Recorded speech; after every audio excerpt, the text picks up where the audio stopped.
bodies. So they just repurposed them, which just shows trolley buses really outlast any diesel bus any day. You can keep using them. And then they do operate these two historic trolley buses on occasion about once a year to tour the system. There has been talk in May of disbanding the system because it's coming up for renewal in a couple of years. And Seattleites are waging protests because they like their quiet trolley buses. The city keeps saying they're going to use hybrid buses in their way, but everyone really prefers having the trolley buses despite the overhead wire.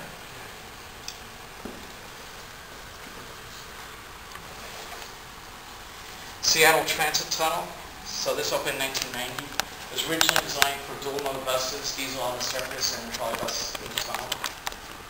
It was closed in 2005 to 2007 for a light rail retrofit because even though they put rails in the tunnel originally, it was kind of, the rails were put in last minute without thought of real design for light rail, and it wasn't going to work. They actually had to lower the rail bed for the rails.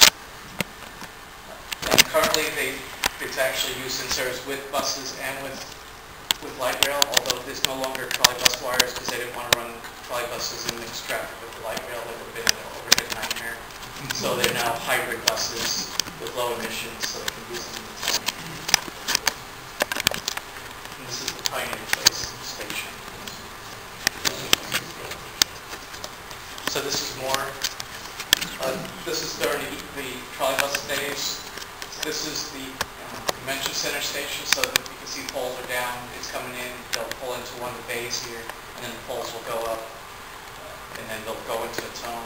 This is the other end, this is at the International District station, so this bus is just pulling in from the tunnel, so the poles will be pulled down so it can go on the freeway. And these are just two more pictures inside the tunnel. I think this is University. That's Wesley.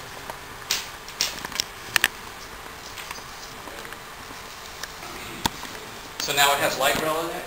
So these are light rail trains running in the tunnel. And these are the hybrid buses, so you notice there's no trolley poles on each side anymore. There was concern when they added light rail to the tunnel because they had to lower the road bed. And so which means the buses are now lower against the platforms. And they're afraid of the rear view mirrors actually striking passengers. So they have all these rules in effect to prevent that from happening allegedly. What kind of rules are there?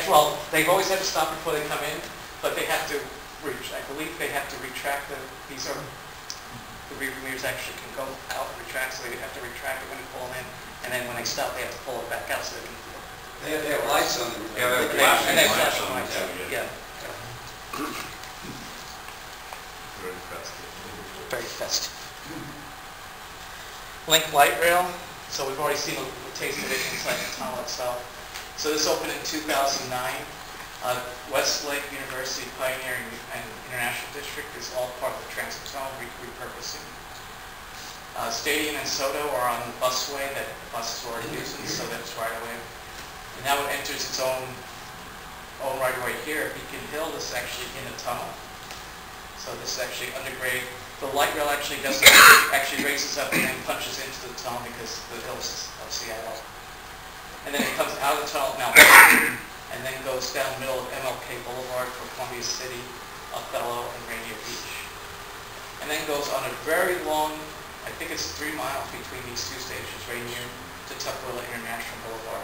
It's a very long, non-stop ride. It goes along I-5 for a portion of it, and then goes along at Washington Highway, I can't remember the numbers, before it hits Tukwila National Boulevard, and then it turns to go into SeaTac Airport, right next to it.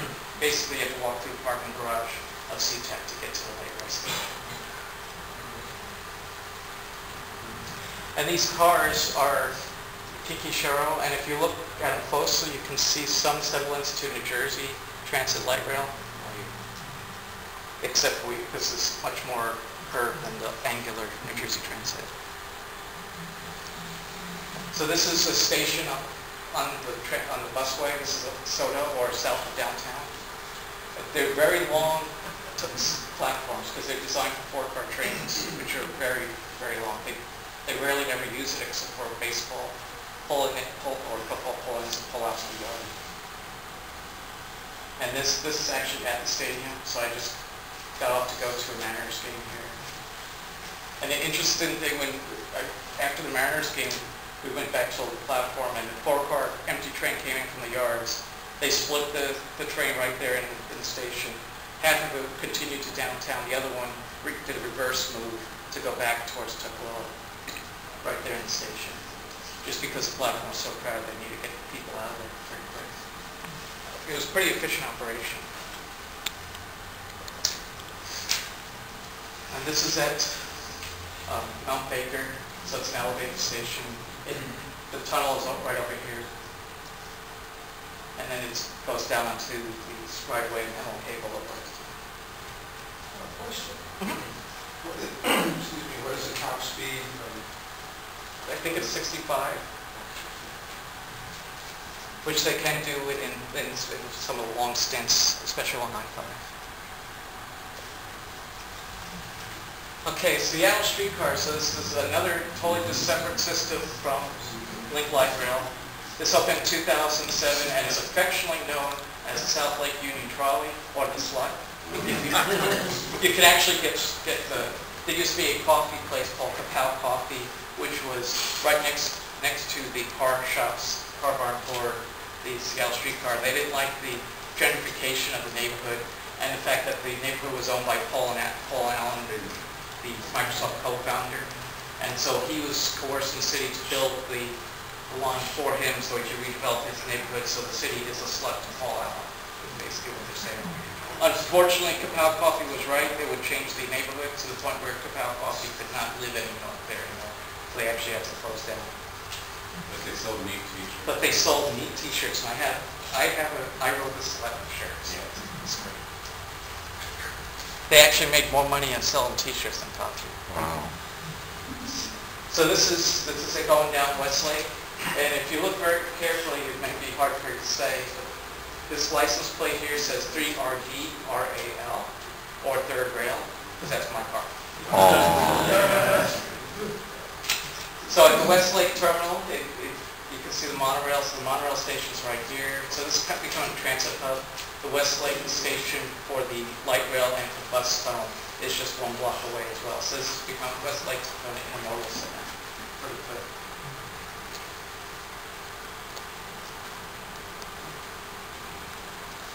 Seattle Waterfront streetcar. So this opened in 1985, but unfortunately closed in 2005. I doubt it's ever going to operate again. They ran these beautiful Aussie cars along the waterfront and then into the International District. It was a beautiful operation. The cars are stored somewhere in Seattle in an undisclosed location. They had to move because on the waterfront at the shops, the bar for the streetcar was actually owned by the art museum, and the art museum said we want to put art in where this car barn is, so the car barn had to go so they could put art in its place. So the line was a single track operation with Penson sidings. The other reason why it probably never operate again, because this is the Alaska Way Viaduct, or freeway, Highway 99, and it's fallen apart. And we're waiting for I think Seattle's waiting for the great earthquake, so they'll take care of it. But that's what the excuse is they won't build a new car barn until they replace the viaduct, and there's no funding for it. In the very background, you can see this is the roof line for Seahawk Stadium.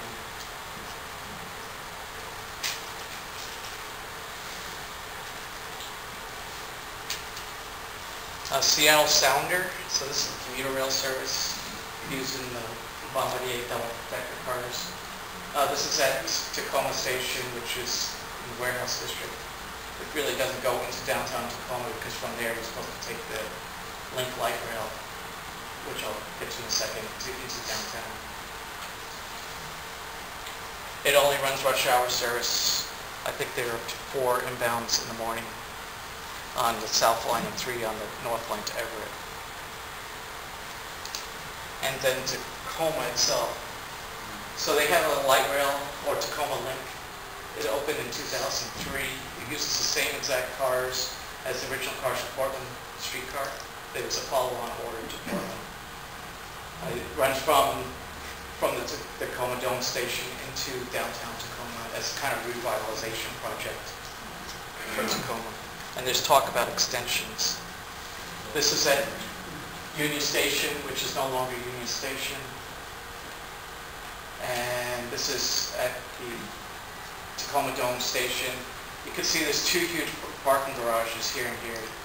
Lots of parking capacity. This is the end of the line for the Sound of commuter rail, and then you can take this into downtown Tacoma. And it's free. There's no fares charged on the link line because it's only about 1.6 miles or so long. It's very short. Base service is 15 minutes. They can operate with 2 cars, or on Sundays they go down to 20-minute service. There's only 1 car required to maintain that. It's actually 10-minute service. Is it weekdays? Yeah.